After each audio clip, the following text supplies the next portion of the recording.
tardes. Muchas gracias a las lectoras y lectores por sintonizarnos. Mi nombre es Patricia Salinas y a nombre de Fondo Ventura, Editorial Almadía y la Proveedora Escolar les doy la bienvenida a la edición número 40 de la FIL Oaxaca.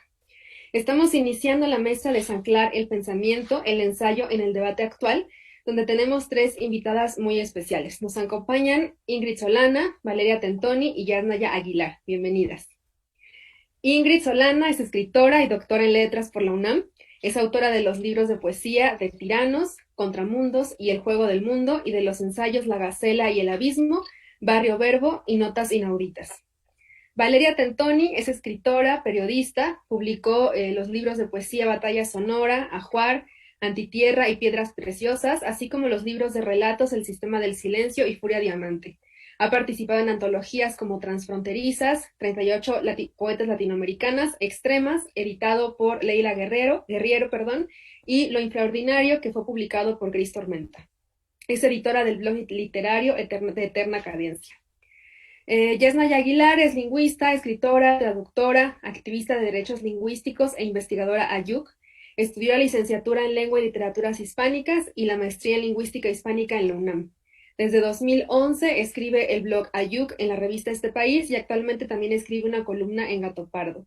Textos suyos han sido publicados en antologías como Condolerse, El futuro es hoy, Ideas radicales para México, Tsunami, Unos otros sin Estado, entre otros. Invito, pues bienvenidas Valeria, Ingrid y Jazz. Invito a todos quienes nos ven que por favor dejen sus preguntas en la sección de comentarios de la transmisión para que más tarde se las podamos plantear a nuestras invitadas. En esta charla, estas invitadas, nuestras escritoras, conversarán sobre el ensayo desde su papel como lectoras, como escritoras, también como editoras, y analizarán un poco cómo se está dando ahora la circulación y qué importancia tiene este género en los debates políticos de hoy. Para abrir la conversación, nos gustaría preguntarles cuál es su relación con el ensayo y en qué momento el ensayo se convirtió en una forma de escritura para ellas y por qué. Entonces, bueno, las dejo, les doy la palabra y nos vemos más al ratito con las preguntas del público. Bienvenidas. Muchas gracias, Patricia. Eh, bueno, yo quiero agradecer mucho por la invitación a la Filo. Muchas gracias a Patricia, a Yasnaya y a Valeria por el diálogo. Me da mucho gusto y estoy muy contenta de estar conversando con ustedes.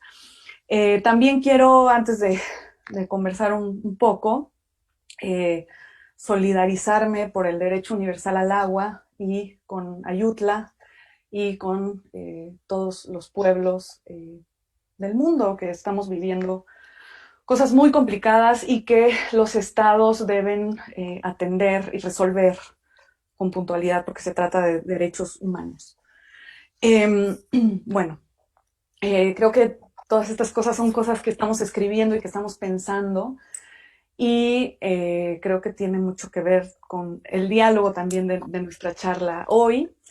Yo querría empezar también un poco pensando, analizando o conversando con ustedes en esta idea tan interesante. Bueno, también se me olvidó, para que no se me olvide, quiero mandarle saludos a Gris Tormenta y que pues nos convocan aquí hoy, en una editorial preciosa, también a Dharma, que les mando muchos saludos y a ver, ojalá nos vean. Pero bueno, yo un poco cuando me invitaron a la mesa, pensé mucho en este tema tan interesante y cómo la nombraron, en esta idea de desanclar el pensamiento. Me pareció muy interesante, muy sugestiva, porque pensé que el pensamiento está viajando en nuestra cabeza de manera aparentemente libre y que la idea de que se encuentre anclado o desanclado me pareció muy interesante y me parece muy interesante. Entonces me puse a pensar como, bueno, o sea, es decir, si el ensayo desancla algo, eh, ¿qué es lo que desancla? ¿No? ¿Qué es lo que, o sea, es decir, algo que está desanclado es porque estaba anclado ahí, ¿no? Entonces me resultó muy, muy interesante esa idea porque el pensamiento parece que está libre en nuestra cabeza Y la otra idea interesante es que la escritura ordena ese pensamiento que está libre en nuestra cabeza. Entonces, es muy interesante esta idea de desanclar el pensamiento. Me parece que el ensayo es un discurso que previsiblemente ordena las ideas, aunque yo diría que en mi caso el ensayo desordena en el sentido de que me incomoda y me atosiga con preguntas, y quizás esa sea una de las razones por las que yo particularmente escriba este género discursivo, o me interesa este género discursivo. Entonces, es interesante la idea de que el pensamiento se da eh, y es más allá de la escritura. Yo creo que esto nos lo podría explicar de forma magistral Yasnaya, la idea de que, digamos, el pensamiento también está en su expresividad oral y no necesariamente tendría que estar en la escritura. Entonces, aquí creo que hay una idea muy interesante, la idea de que la escritura ordena el pensamiento y el ensayo como un género expresivo que ordena las ideas que están vagando en mi cabeza de manera libre, cual pensamiento. Ustedes recordarán que pues hay muchas maneras de, digamos, de escribir un pensamiento que se supone libre. Los surrealistas lo hicieron con estos ejercicios de la escritura automática. Entonces, creo que ahí hay muchas cuestiones que pensar. La otra idea que me parece muy sugerente y muy interesante es esta idea del debate actual, porque creo que esta idea del debate actual liga al discurso ensayístico con otros discursos, particularmente con el del periodismo. Me parece que esa relación, ese vínculo del ensayo con el periodismo es muy interesante y habría que pensar con mucha profundidad en cada muestra. En México, sobre todo en nuestra época, pues es una liga que nos está presentando eh, muchísimas preguntas. Yo personalmente, una manera en la que me gusta pensar el ensayo es como un discurso, un destilado cuidadoso, eh, que voy a usar esta metáfora del grito, que si grita, lo hace desde una entraña racionalizada. Yo me parece que esta idea de que el ensayo brota de una entraña racionalizada me parece muy interesante, muy sugerente.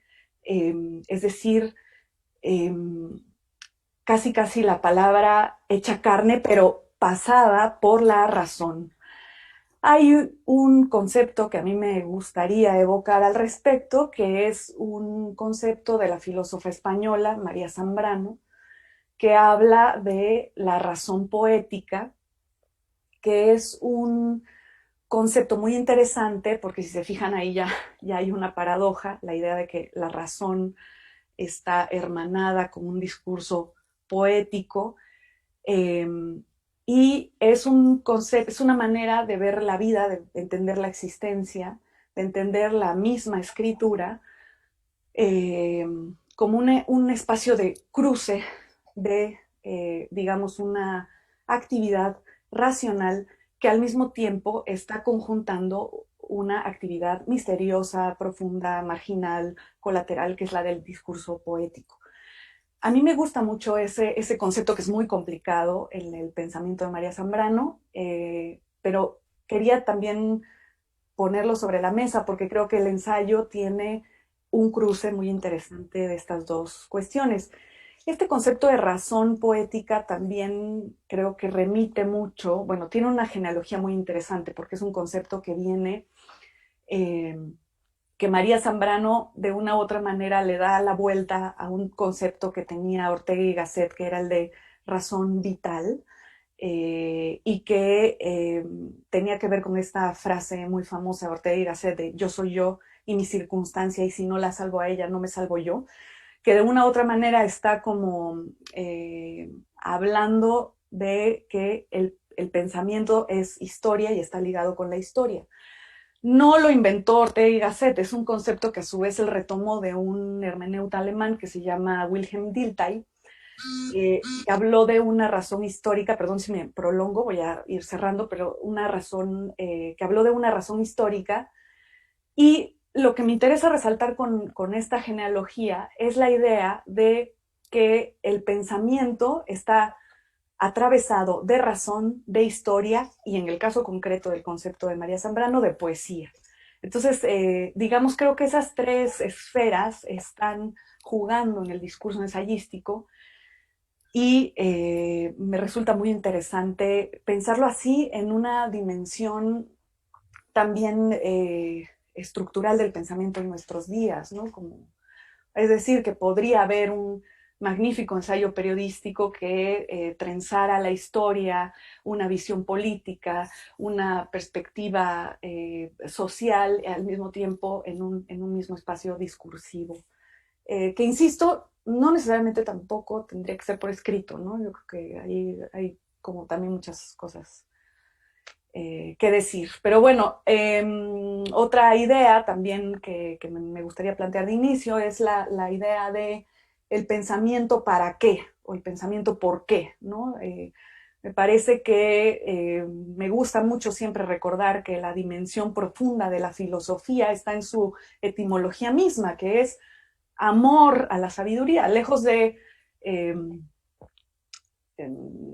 ponerme en modo cursi, pero la idea de que pensar es también una forma de amar la vida, de estar en la existencia, de ser, de vivir, de existir. Entonces, creo que también esa parte de esa dimensión de por qué pensamos, para qué lo hacemos, pues está incrustada en esa idea de que yo estoy retomando de María Zambrano. Perdón, hablé mucho. No, está perfecto. Creo que tengo que seguir yo, ¿no? Sí, ¿Me no toca a sé. mí? Sí, nadie me hace así.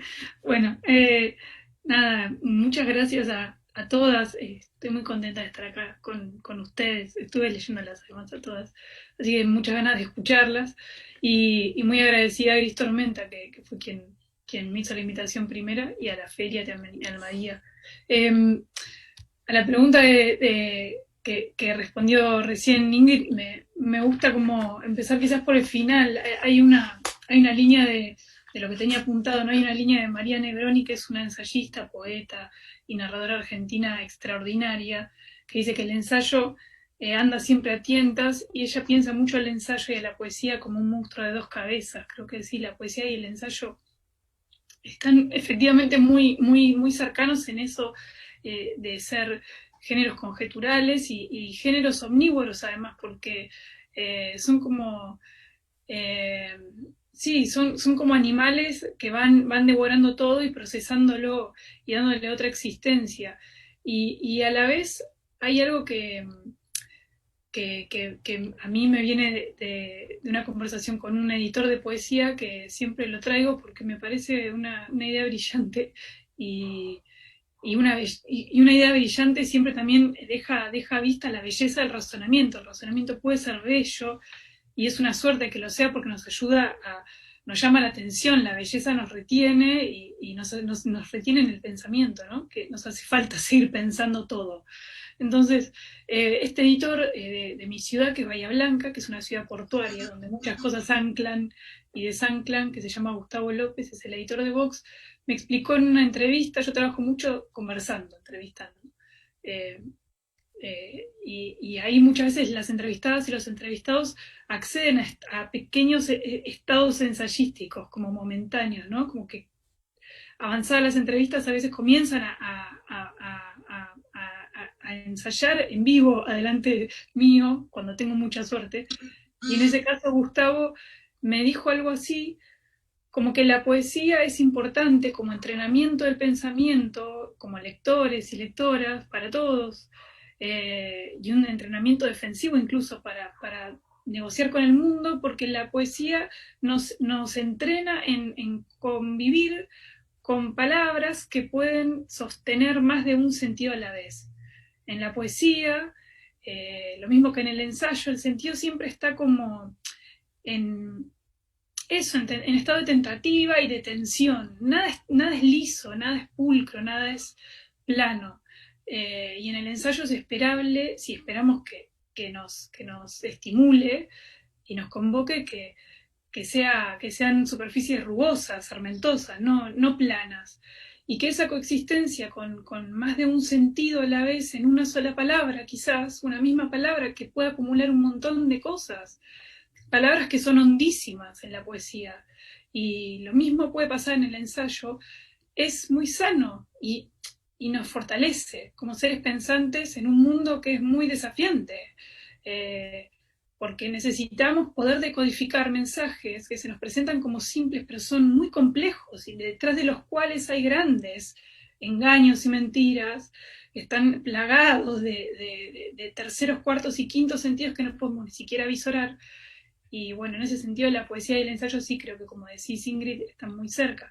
Y a la pregunta inicial de cómo me vinculo yo con el ensayo, en primer término como lectora, creo que es uno de los géneros más estimulantes.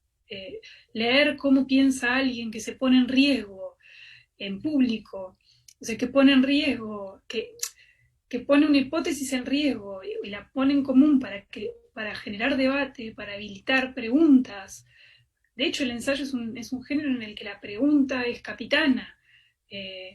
La capitana es la pregunta, no la respuesta. Y bueno, me parece muy interesante que empecemos a pensar en mundos de preguntas antes que de respuestas, porque las respuestas nos trajeron hasta acá y estamos en problemas.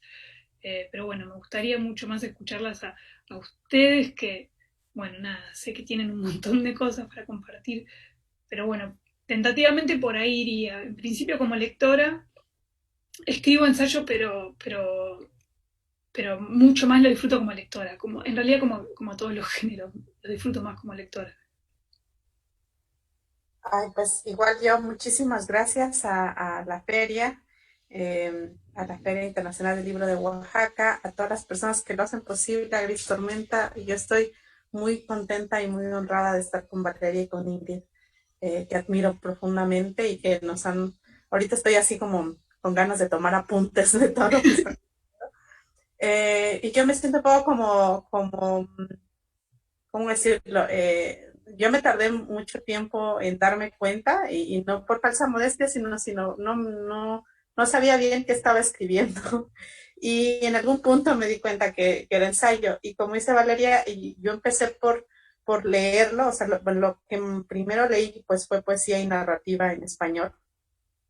Y me gustaba mucho, pero aun cuando antes escribía poesía, como que no sé, no me gustaba, ¿no? Lo que ahí salía. Y a la narrativa siempre le tuve mucho miedo, ¿no? Como estaba muy rodeada de muy buenas narradoras y narradores en mi comunidad de la tradición oral y tenía muy buenas narraciones. Y también al empezar a leer libros de narración me daba, o sea, como que decía yo, ¿qué se puede decir de la narración una vez bueno, que hay todo lo que ha habido de narración? Y después empecé a leer ensayo, bueno, que yo no sabía bien que era ensayo, eh, un poco por accidente, ¿no? Me acuerdo que leí un libro que se llama Pensar, de Virgilio Ferreira, que está en un libro que está en el acantilado, que es bellísimo, que son ensayos así como chiquitos, como piezas de pensamiento, como pedazos de pensamiento. Y a mí me gustó, o sea, me gustó muchísimo. Y cuando yo empecé a escribir ensayo, bueno, no sé si eso era todavía ensayo, como que tengo problemas con las categorizaciones obviamente, ¿no? Siempre con el ensayo ha habido esa discusión. Pero yo lo veía o yo escribo ensayo y me cuesta decirlo así, porque me gusta, la actividad que más me gusta hacer en el mundo, así de todas las actividades, más que comer aguacate, que me gusta mucho, subir montañas o caminar, es platicar. O sea, a mí me gusta mucho platicar. Y entonces yo quería platicar con otras personas, otras cosas que no estaban cerca, por así decirlo, con más personas. Y entonces para mí el ensayo ha sido una extensión de la plática, como que platico conmigo misma algún tema y voy buscando un contraejemplo, o sea, supongamos, digo, todos los pájaros son azules y digo, no, pero mira, tengo la evidencia de que hay uno rojo que está bajo esas condiciones de rojo. Entonces me voy contestando a mí misma y después lo escribo. Entonces lo veo como eso, como una extensión de una plática, como de, mira que te voy a platicar esto.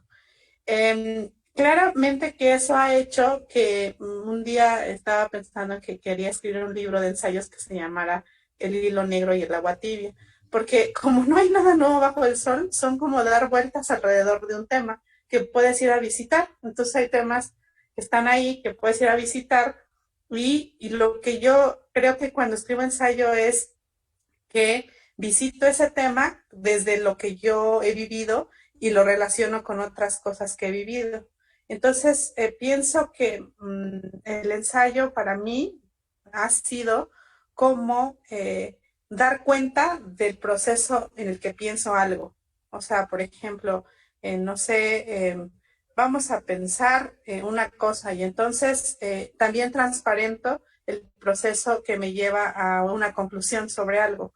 Pero en lugar de hacerlo así como la tesis, luego la antítesis y luego tal, yo pienso mucho con metáforas, bueno, como todas las personas, ¿no? Es decir, una cosa básica del pensamiento, el proceso del pensamiento, es que necesitas las semejanzas.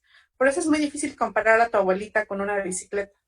Es decir, son comparables, pero es muy difícil porque para establecer diferencias necesitas un conjunto de semejanzas. Entre menos comparta el conjunto, menos rasgos compartan dos cosas a comparar, menos, sí, entre menos se parezcan, es más difícil establecer las diferencias porque se vuelven muchas más.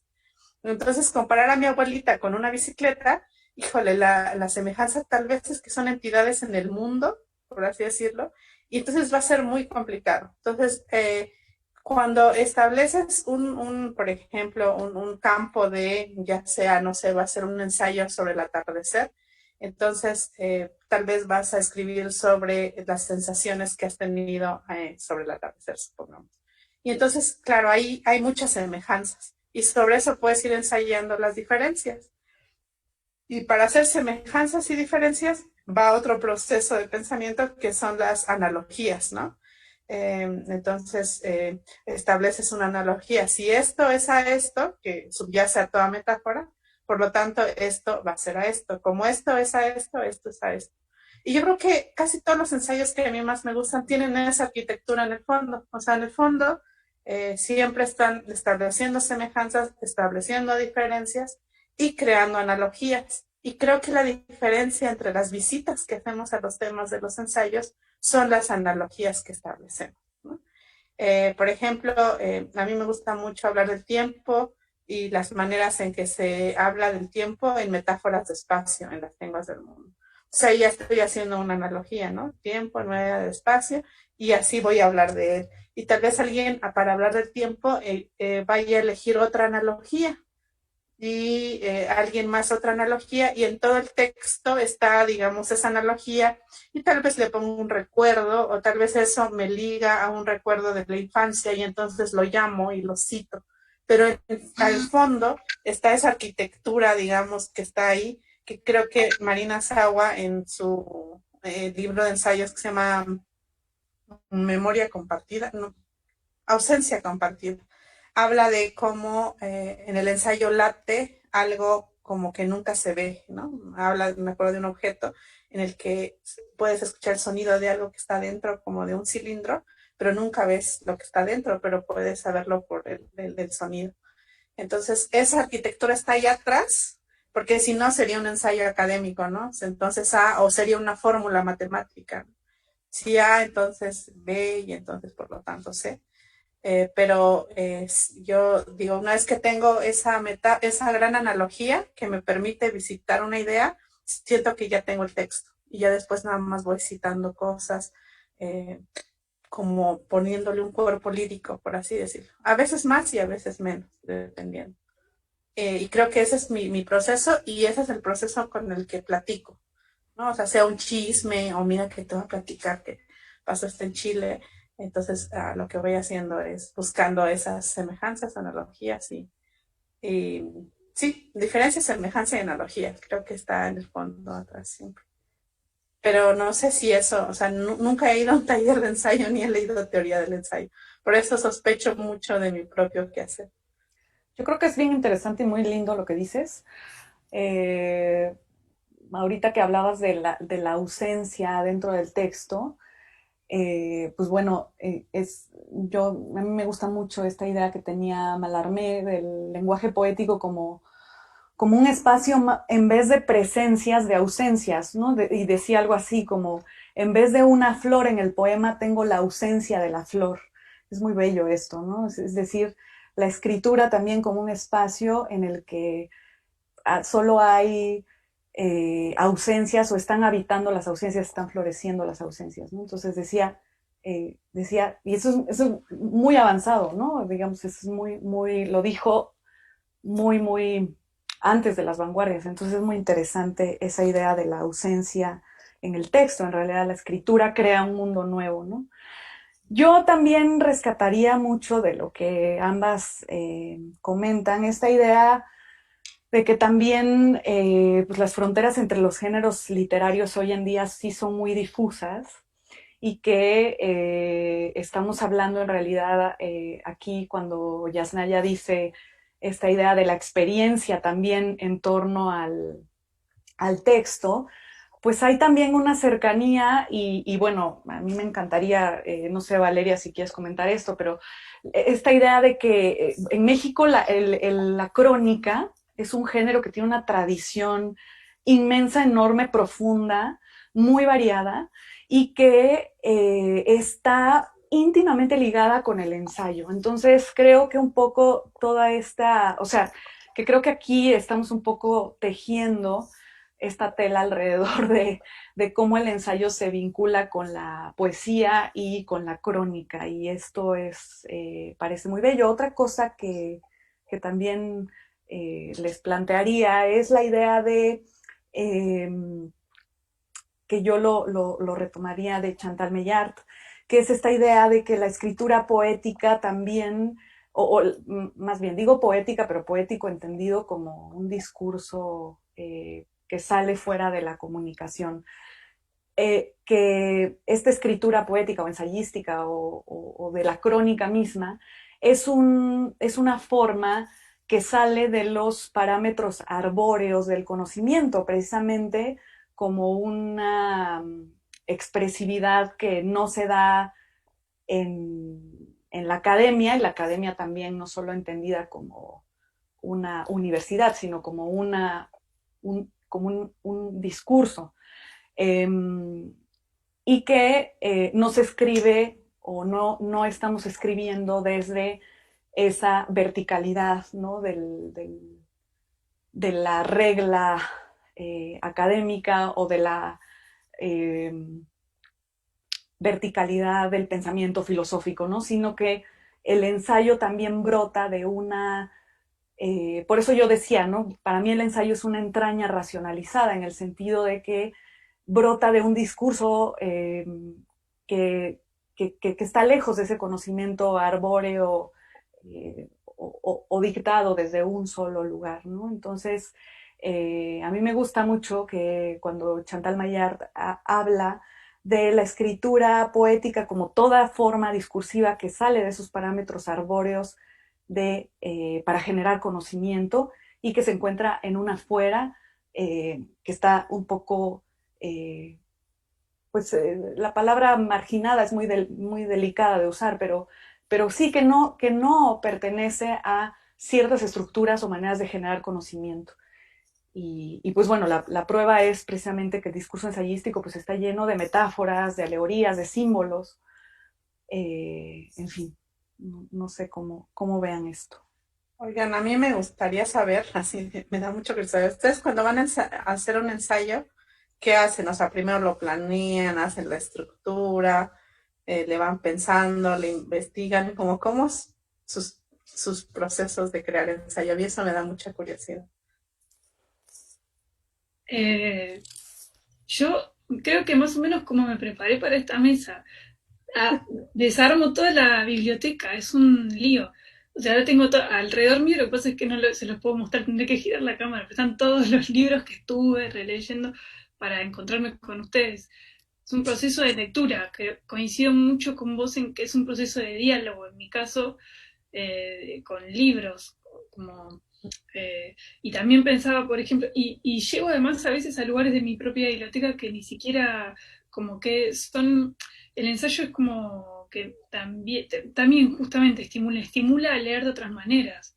Estaba pensando también lo que decía Ingrid, que armando el ensayo, digamos, nada, oral, en el que nos estamos encontrando todas, llegué al libro de la almohada de Seiyun Nabun, que también es un ensayo, o sea, es un género que ella visitó quizás por primera vez, entre las primeras, el Sujitsu, creo que se pronuncia así, hace 1000 años, y ven, lo tengo acá, y no sé allá si se consigue, ni en qué edición, supongo que sí, porque es un libro muy famoso, el libro de la almohada, que lo escribe, y son todas digresiones, y es un texto muy fragmentario, en el que ella escribe en un cuaderno que es el que le regaló su jefa, la emperatriz, y que después hay ideas que están en este texto, que es muy poético, y muy fragmentario, y muy cercano a la crónica, que vos estabas hablando de la crónica, que después me encuentro en, no sé, en libros contemporáneos como Los hombres me explican cosas de Rebecca Solnit, que no sé si se consigue en México, supongo que sí. Digo, hay un montón de maneras de entrar al ensayo. Eh, la escritura de esta mujer japonesa hace 1000 años fue simplemente sentarse con un cuaderno y sus pensamientos como pinceladas, un poco al modo también de los diarios del peso del mundo de Peter Handke, del Nobel anterior, como así pinceladas. Y después hay otro modo de componer, que es ese, tomando lecturas y dejando, a mí me cuesta como hacerlo me cuesta escribir sin leer, entonces, en el ensayo sobre todo. Pero también cuando leo ensayo a veces me vienen ideas para poemas o para cuentos, entonces no sé a dónde voy a terminar cuando empiezo a leer, pero para escribir ensayos sin duda yo siempre leo. Es muy raro que me siente libremente, siempre parto de escritura o de lectura o vuelvo a leer, como que voy a tener que ordenar la biblioteca siempre al final de escribir un ensayo. Es muy interesante la pregunta. Yo creo que tiene infinidad de respuestas. Porque, bueno, en mi caso creo que coincido mucho con Valeria, pero también contigo, Yasnaya, porque me parece, tengo la idea de que ensayar es juntar algo que está, es que no me gusta usar estas palabras decimonónicas porque es así como, dijo espíritu, pero sí, que es conjuntar algo que está en el espíritu o que está ahí adentro de una, y de una, sí, en femenino también, con lecturas, por un lado, pues sí, para mí como mujer occidental, eh, ha sido la oportunidad de poder leer, ¿no? Eso sin duda que modifica los procesos creativos. Pero no es solo eso, sino hay un cruce ahí muy interesante que para mí incluso seguiría siendo nebuloso porque esto que dices, Valeria, de no sabes dónde vas a acabar, es también muy interesante, ¿no? Y creo que para Yasnaya también es un poco así esta idea de que también tu propia experiencia y tu propia experiencia frente a la escritura va a llevarte quién sabe a dónde. Y la otra cosa, yo sí creo también que los procesos creativos no son iguales, o sea, cada proceso creativo es diferente en una misma persona. Entonces, quién sabe, ¿no? O sea, de pronto uno está en un momento y luego estás en otro y vas cambiando también, ¿no? Te vas transformando. Pero lo que me resulta muy interesante también es esta cuestión porque de esta arquitectura que tú decías, Yasnaya, como cómo se va construyendo eh, ese texto en específico. Y después, pues bueno, también como que el texto te abandona, ya hay un momento en el que ya también a uno se le va, ¿no? Ya no es, ya no, o al menos a mí me pasa eso, yo ya no lo siento mío, ya siento que se me fue, como si me... Por eso escribir es tan complicado, creo, porque es una actividad que requiere un esfuerzo descomunal y que al final pues te acaba como, hazte para allá, o sea, como que te abandona, ¿no? Lo que tú haces también ya le pertenece, ustedes que están hablando tanto del lector, de la lectora, ¿no?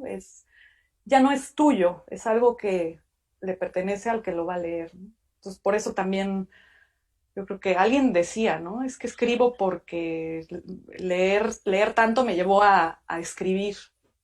No sé, también la otra cosa que les quería decir es que yo veo que estamos en un contexto tan urgente, ¿no? Y retomo un poco lo del debate actual, porque que también, o sea, yo sé de dónde estoy escribiendo y ciertos textos sé de dónde los escribí, pero yo pienso también mucho en estos libros que están saliendo de compañeros nuestros, tú misma, Yasnaya, ¿no? Que están escribiendo sobre los problemas tan urgentes y terribles que vive nuestro mundo, ¿no? Entonces, ahí es donde a mí me da mucha, pues por eso yo vuelvo, repito, siempre estoy repitiendo, pero esa cosa de la entraña racionalizada, o sea, me está saliendo de algo, pero no está saliendo nada más así, en mi rabia, en mi ira, sino está saliendo también a través de la razón.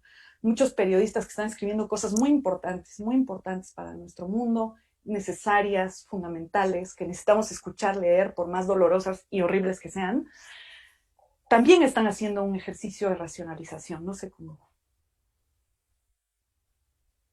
Yo así estoy pensando todo esto que acaba de decir, necesito pensar un rato esto que acaban de decir, porque creo que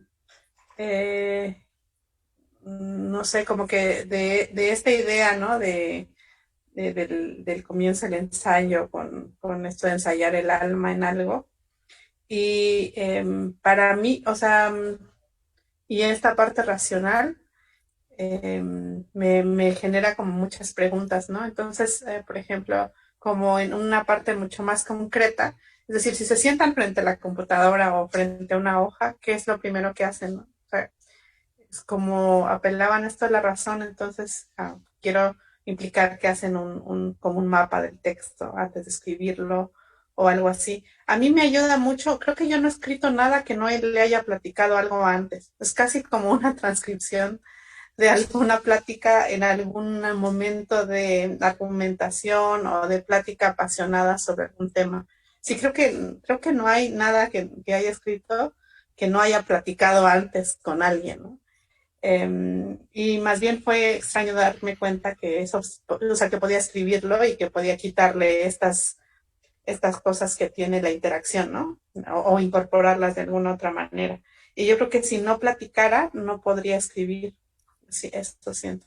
Porque como que cuando voy platicando, esas ideas que van a estar, o esas formas de explicar, o esas analogías que van a estar en el texto, provienen de un rebote con otras personas. Y en ese sentido, creo que no he escrito ensayos que sean solo míos, ¿no? Siempre están rebotando con el no estoy de acuerdo o tal de otras personas, o fíjate que yo había visto eso y entonces las voy citando o me voy dando cuenta de cosas que no. Entonces tal vez mis ensayos sean como un reporte de una plática y tal vez esta parte dialógica sea también un asunto racional, como decías Ingrid, como decía la Valeria. Pero entonces casi que yo transcribo, o sea, como que esos textos viven antes en las pláticas y las voy guardando en la memoria o están ahí como, y además están molestando, ¿no? Eh, molestan y molestan porque cuando platicas o argumentas en, no sé, en una fiesta apasionadamente de un tema, después a la mañana siguiente estás desayunando y dices, ay, pero no dije esto, que era importante. Y entonces yo siento que tal vez al escribir conjura eso, ¿no? O sea, conjura que ya lo escribí, ahí está, y bueno, ya después me pelearé sobre eso en redes sociales tal vez, pero o alguien me va a decir algo que me va a hacer cambiar de opinión a la opinión que ahora tengo. Creo que es como esta necesidad enfermiza de andar glosando todo lo que, o sea, de andar opinando ahí nomás, ¿no? de todo. Eh, pero para mí sí es mucho lo oral, como la necesidad de platicarlo. Y ya cuando lo escribo es como cuando ya tengo cierta Me pasó mucho, por ejemplo, con un ensayo sobre identidad. Me preocupaba una cosa, es que yo no me había dado cuenta que había tenido crisis de identidad, o sea, no, ni sabía qué era eso, pues. Y cuando después me di cuenta que muchas de las cosas que hice en el pasado y que viví y que reaccioné y que quise y mis deseos muchas veces entraron en crisis de identidad, pero yo no sabía. Y una cosa que me daba mucho era como, siento que a veces también, sí, el ensayo o esos ensayos que nacen en la oralidad, en la plática, responden como a dudas y dudas que son como cuando tienes comezón en la espalda y no te puedes rascar y no puedes descansar hasta que lo rascas, un poco así. Y para mí escribir el ensayo es ya haberme rascado, así. Y entonces estoy dando vueltas mucho, mucho tiempo, ¿no? Pues tengo una lista ahí de cosas que son esas comezones que no puedo alcanzar a rascarme. Y la identidad era eso, porque no sabía yo, o sea, aunque había leído muchos ensayos o muchos estudios antropológicos sobre la identidad de los chicanos, en la población chicana en Talar, o la identidad de los pueblos indígenas reconfigurada en la Ciudad de México. Entonces, pero ninguno me definía qué era identidad, o sea, la usábamos todo el tiempo, pero no sentía. Y entonces siento que por estar platicando me di cuenta de una metáfora. Y cuando encontré la metáfora que para mí era como la identidad es un fonema, ya sé que suena muy, muy extremo, pero eso me ayudó a entender, o sea, cuando entendí que la identidad funciona como un fonema, entonces dije, puedo explicar por qué. Y entonces el ensayo se trata de estirar eso y decir y contar por qué creo que es un fonema. Y esa comezón se me, como que ya, ¿no? Al escribirlo. Pero puede que después alguien me diga algo y vuelva a decir, no, no era satisfactorio eso para mí, esa explicación. Entonces creo que esa es mi motivación para escribir ensayos, casi siempre es porque tengo ahí una comezón que necesito y no escribo hasta que no lo tengo más o menos. Claro, alguna vez he escrito nada más sobre el estado de la comezón en conclusiones, pero eso me da ansiedad. Entonces necesito una pequeña conclusión intermedia, pero siempre, siempre la voy a estar como platicando, pero casi no he escrito nada que no pase por una plática intensa.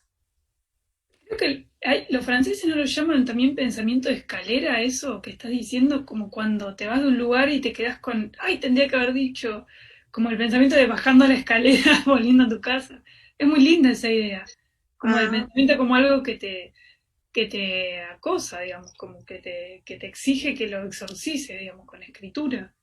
Yo estaba pensando uh-huh. también con esta idea de desanclar el pensamiento que proponían. Pensé que ensayos a mí porque creo que a lo que te referís, Anaya, es a esta idea de como de ideas máquina, ¿no? Ideas que pueden mover otras ideas o movilizar cosas, como bueno, desanclar. Y pensaba como qué ideas que me habían a mí, no sé, incluso me habían cambiado la vida. Pensaba mucho cuando leí Vigilar y Castigar de Foucault, para mí fue tremendo leer las ideas de Foucault sobre el panóptico, por ejemplo. No sé, y luego leer su lectura de las meninas en las palabras y las cosas, digamos. Son como ideas máquina, como esa tridimensionalidad que él como muestra en la mirada, en cómo miramos. Eh, para mí son de una densidad que después, claro, hay veces que el ensayo es como, bueno, no es muy feliz la analogía, pero como es como un virus que te infecta a veces una idea.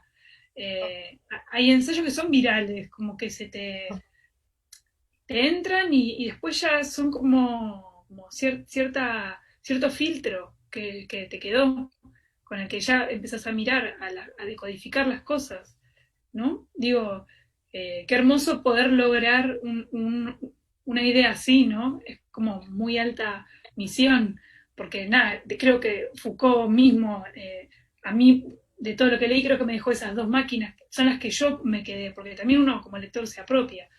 Eh, pero digo, es una altísima misión a proponerse, como armar esas máquinas en el ensayo, que puedan servirle a otros como medios de locomoción a los que otra u otro se pueda subir y hacer su camino, montado sobre una idea que una trabajó, que una dejó, también como un regalo, ¿no? como para que la apedreen o la festejen o la usen a voluntad. También poner ideas a circular es un riesgo y es también una puesta en común. O sea, yo les había propuesto la idea de poner cosas en común, pero bueno, creo que ya nadie lo estás contando, como que para vos el ensayo proviene de un diálogo, viene de una puesta en común.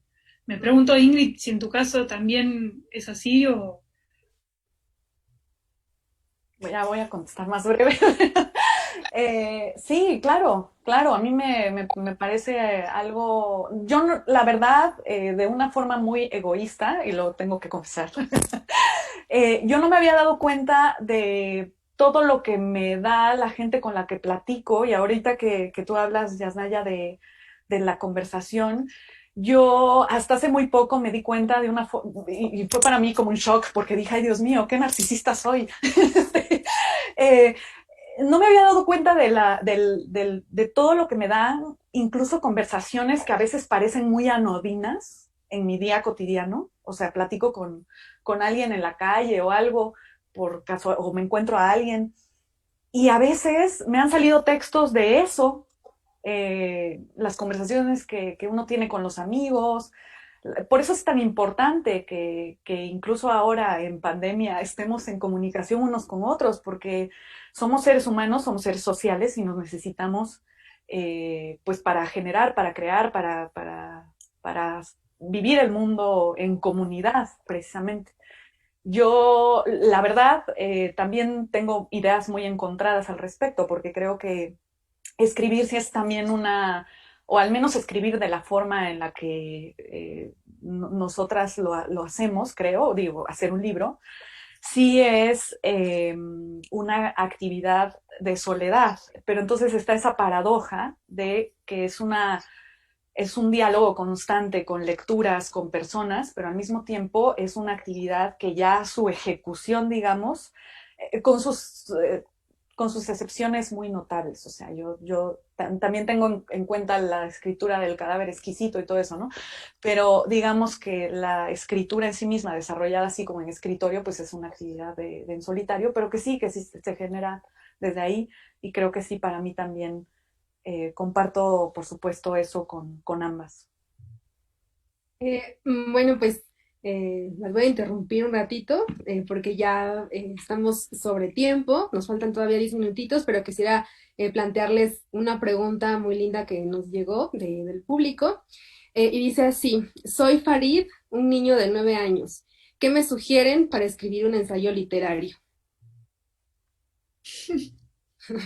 Oh, ¿Quién quiere hacer una sugerencia para escribir ensayos literarios para los niños y niñas? Qué hermosura. Bueno, quizás se puede sentar y escribir acerca de la pregunta más grande que tenga. Se puede sentar y a ponerse a pensar en cuál es la pregunta más grande que tiene y agotarla y hacer un montón de preguntas. Yo creo que las preguntas son como rayos, como que las preguntas siempre nos llevan a más preguntas y los niños y las niñas les encanta preguntar y es como una música en la que están. Creo que puede partir de nada, de hacerse preguntas, cosas que no sepa, que puede empezar por lo que no sabe, sobre todo sobre lo que no sabe. ¿Ya? ¿Qué piensas? Híjole, yo creo que la respuesta de Valeria es muy acertada. Justamente pensaba así como empezar con una pregunta, la que sea, y aventurar una respuesta. O sea, porque hay dos maneras de solucionar una pregunta, ¿no? Una es como ir a leer a alguien que ya la respondió, y la otra es intentar responderla con lo que se tiene. Entonces, tal vez es como si tú fueras la persona que supiera la respuesta y que tuvieras una idea de respuesta, no importa si esa respuesta es correcta o no, no se trata de eso, sino intentar responder a una pregunta. Ingrid, ¿cuál sería tu recomendación? yo creo que me uno a las recomendaciones, me parecen muy acertadas. Sí, porque ensayar, pues es probar, es jugar, es es intentar, tampoco es algo tan solemne de hacer, entonces hay que jugar preguntando. Y bueno, también quizá les quiero lanzar una pregunta, da para mucho, pero igual como contestarla brevemente lo que se les venga a la mente. ¿Cuáles piensan que ha sido como su forma o ha cambiado la forma de ustedes de escribir y de leer ensayos a partir de esta relación como tan intensa que hemos tenido con el Internet en los últimos años y con las redes sociales? Da, da para hacer otra charla, pero realmente lo que quieran para que ya vayamos cerrando. Pues a mí me Eh, gusta, perdón. no, pues está bien, Ingrid. A mí me gusta mucho la pregunta, Patricia, pero la verdad no la puedo contestar porque creo que es un asunto al que yo le tengo que hacer muchas preguntas todavía, entonces no sabría contestártela. A mí, bueno, en mi caso es como yo vivo casi todo el tiempo en Ayutla y entonces, digamos, las preocupaciones que tengo a mi alrededor son bien diferentes a las que se ven en las redes sociales, pero bien diferentes y bien contrastantes. A veces sufro ese contraste y a veces lo disfruto, o sea, porque pues cierro la compu y ya, todos los hashtags y las cosas que pasan ahí desaparecen.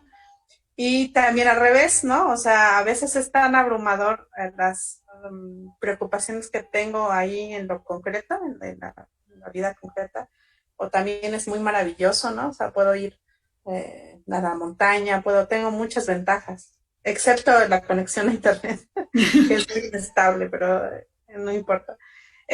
Y puedo después abrir, y a mí me gusta porque esto me permite no tomarme muy en serio las redes sociales. Entonces, siempre que me preguntan cosas como de cuando se pone intenso en las redes sociales, sí me afecta y yo sé que no quiero, digamos, decir que no es importante lo que sucede. Las violencias en la red también son muy, muy fuertes, pero por fortuna para mí es como, pues puedo cerrar la computadora y tengo muchas preocupaciones ahí. Entonces, de broma siempre digo que cuando me preguntan si no me afectan esas discusiones, les digo es que no han ido a una asamblea de mi comunidad.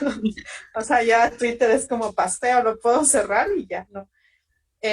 Entonces, a mí me gustan mucho las redes sociales porque me permiten, es una ventana ahí chiquita, desde la que veo desde Ayutla cosas que me parecen muy interesantes y que amplían la plática. Entonces, a veces pongo cosas en redes sociales que inician conversaciones, de las cuales salen ensayos, pongo el ensayo ahí que inician otras conversaciones. A veces llegan absurdos y es también a veces muy divertido, pero por fortuna mi experiencia en las redes sociales no ha sido nada, bueno, con sus cosas, porque también pues las amenazas y cosas así, las cosas más ligadas a lo que pasa en Ayutla, pero en general me parecen una ventana para abrir otras conversaciones y conversar con personas que jamás en Ayutla, desde Ayutla podría conversar. Bueno, yo un poco más o menos como lo que está diciendo Ingrid, o sea, soy una persona muy curiosa, entonces, eh, bueno, por ejemplo, las leía a ustedes rastreando sus redes sociales, las cosas que iban posteando y siguiendo sus textos por ahí y pudiendo meterme después, a ver, nada, textos más largos.